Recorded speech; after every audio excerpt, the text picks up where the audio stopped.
काय ग, कुठे चालली? सासूबाई, माझ्या आईचं ऑपरेशन आहे 2 दिवसांनी. मी तुम्हाला सांगितलं होतं ना, मला तिथे जायचं आहे. तुला नाही म्हटलं ना अजिबात जायचं नाही. हो घरात. नाही म्हटलं तरी जातेच.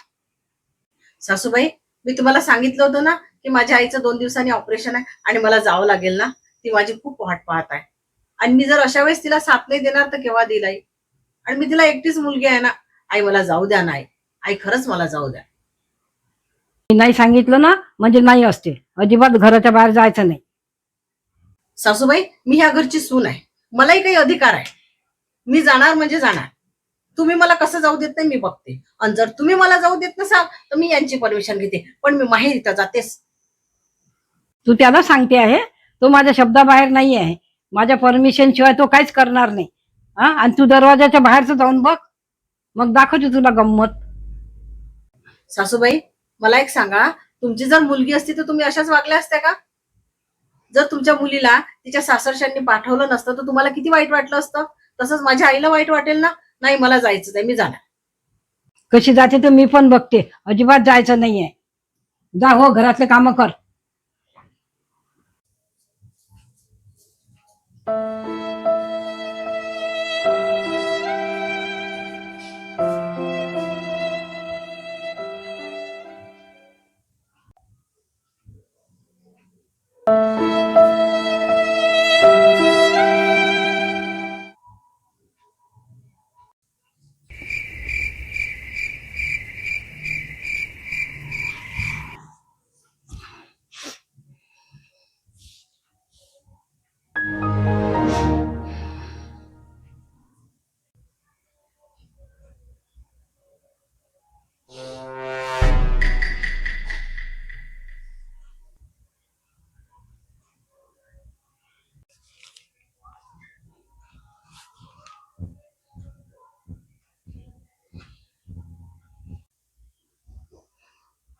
हे घे बेटा.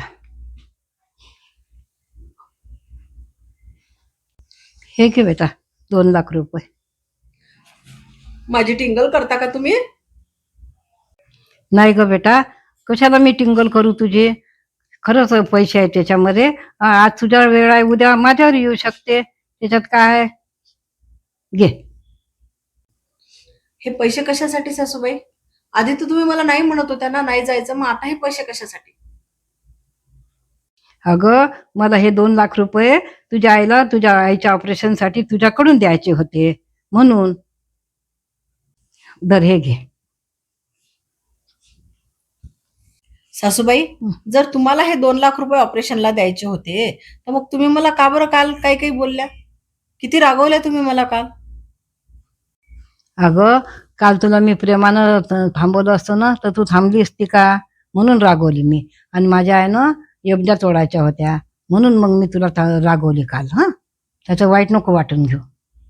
आणि अगं, तू ऑपरेशन झाल्यावर तू 8-10 दिवस चांगली आनंदानं राहा. आईची सेवा कर. इकडची काही टेन्शन नको घेऊ. मी इकडचं सांभाळून घेईन. चांगली सेवा कर. 8-10 दिवस राहून ये. आई, मला ना माझ्या नशिबावर विश्वासच वाटत नाही की मला इतकी चांगली सासू मिळाली म्हणून. सासूही कधी आई होऊ शकते हे मी विश्वासच नाही ठेवत. पण आज आहे नाही, तुम्ही खरं हे करून दाखवलं. आई, तुम्ही किती चांगले आहे ना. आणि माझा किती गैरसमज झाला होता ना तुमच्याबद्दल. आई, थँक्यू आई. खरंच आई, खूप थँक्यू. मंडळी, तुमच्या सासू पण माझ्या सासूसारख्याच आहे का? आणि जर असेल तर तुम्ही मला नक्की कमेंट करून सांगा.